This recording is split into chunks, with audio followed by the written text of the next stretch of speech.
La big picture du marché sur l'hyperlocal, en fait, c'est très très simple. C'est répondre à des problématiques simples de personnes qui sont sur le terrain et qui peuvent être un petit peu éloignées des problématiques de leur marque, qui sont un peu plus complexes et plus avancées.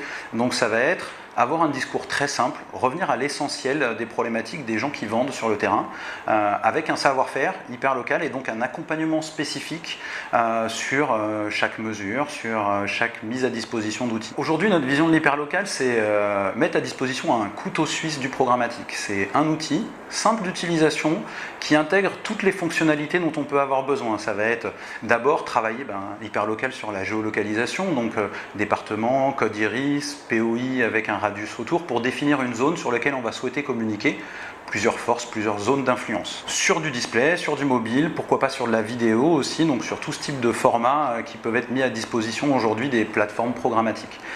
L'hyperlocal, c'est aussi pour ces gens-là, mettre à disposition dans ce couteau suisse un outil simple qui va leur permettre, une fois qu'ils ont découpé leur zone, de mettre à disposition des outils pour créer des bannières très facilement, parce que c'est quelque chose qui est compliqué, et les personnaliser pour que chacune de ces bannières réponde à la problématique du magasin. Ça va être son adresse, son numéro de téléphone, une offre spécifique, mais aussi génère une landing page pour ce magasin-là, pour qu'elle ait ces éléments et puisse récolter elle-même, par exemple, ses leads. Ça, c'est une réponse à la problématique hyperlocale.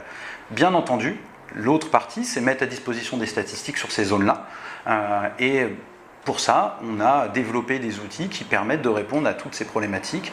Bien entendu, au milieu de la construction des bannières et des statistiques, on a développé un bidder maison avec des équipes Dr Banner qui vont nous permettre d'avoir une réponse à une problématique hyperlocale. Donc une problématique de budget raisonnable, du budget local et pas forcément avoir une problématique de gestion de budgets importants qui sont des budgets nationaux.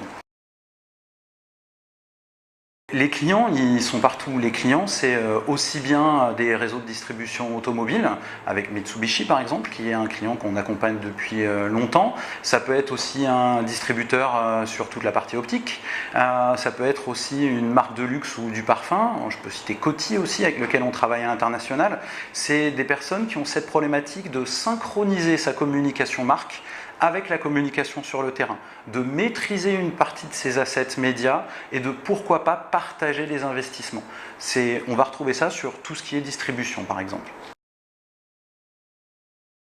Les grands enjeux, c'est simplifier, c'est se mettre au niveau des marchands, c'est se mettre à leur exigence, donc c'est-à-dire un suivi qui est important, c'est-à-dire des budgets qui ne sont pas des budgets qui sont très très importants par rapport aux marques nationales et aux budgets nationaux, voire internationaux, donc c'est beaucoup de disponibilité, c'est aussi savoir ce qu'ils attendent, et là l'expertise de Dr Banner est vraiment importante sur plus de 25 ans de gestion de campagne internationale sur les métiers de l'affichage.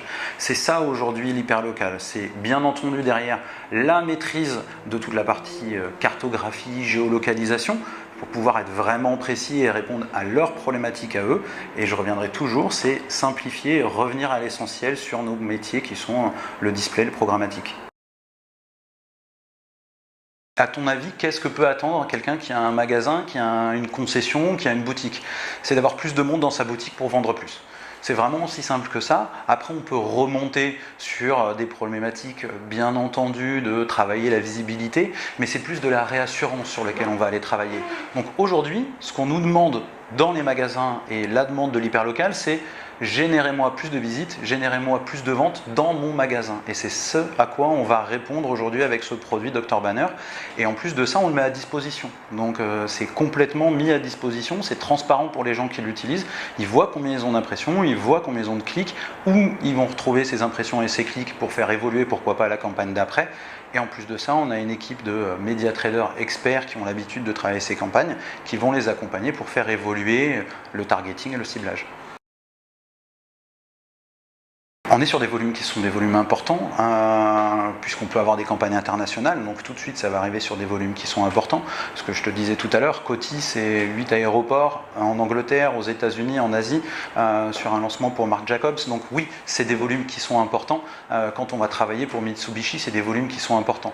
Par contre, c'est aussi des volumes qui sont énormément éclatés sur des problématiques différentes partout en France, ou partout dans le monde. On travaille pour des marques en Asie aussi sur différentes localisations. Donc c'est vraiment des budgets qui commencent à arriver, c'est surtout une problématique qui n'est pas forcément beaucoup traitée aujourd'hui. C'est très difficile de gérer du multilocal et du local versus des budgets nationaux. Chaque magasin va demander une facture. Donc il faut avoir la capacité de facturer chaque entité qui participe par exemple financièrement. Donc se donner la possibilité de facturer toutes les boutiques Mitsubishi par exemple en France, tous les concessionnaires. Ça c'est une problématique spécifique, donc ça met du temps. C'est aussi à la capacité de les accompagner, de les relancer. C'est pas forcément facile, une fois qu'on a un accord avec la marque, de venir vers chaque concessionnaire pour lui expliquer comment ça fonctionne, quel est son intérêt. Je pense sincèrement que l'avenir de la pub, c'est à toute mesure gardée, ce qui est demandé par les annonceurs, c'est la transparence et revenir à l'essentiel. C'est revenir sur ce qui est vraiment attendu. C'est un mouvement qui est lancé depuis un moment. On a vu, on parlait de RTB, puis de programmatique, puis de plateforme programmatique. On va vers de la simplification, mine de rien, par rapport à ce qui est attendu par l'utilisateur. Ce qu'on a aujourd'hui comme problème, c'est qu'au fur et à mesure qu'on veut simplifier pour l'utilisateur, on complexifie pour l'annonceur ou pour la techno. Donc je pense qu'il y a un moment où il va falloir revenir un petit peu à l'essentiel, remettre quelque chose de plus simple, d'où l'idée effectivement d'avoir des couteaux suisses qui vont redevenir à mon avis quelque chose qui sont importants, plutôt que d'aller utiliser à chaque fois un outil avec sa spécificité. C'est ça, c'est l'essentiel, le parler vrai, dire complètement à quelqu'un de quoi tu as besoin et ce que je peux t'apporter moi en tant que solution, et tout ça avec quelque chose de simple.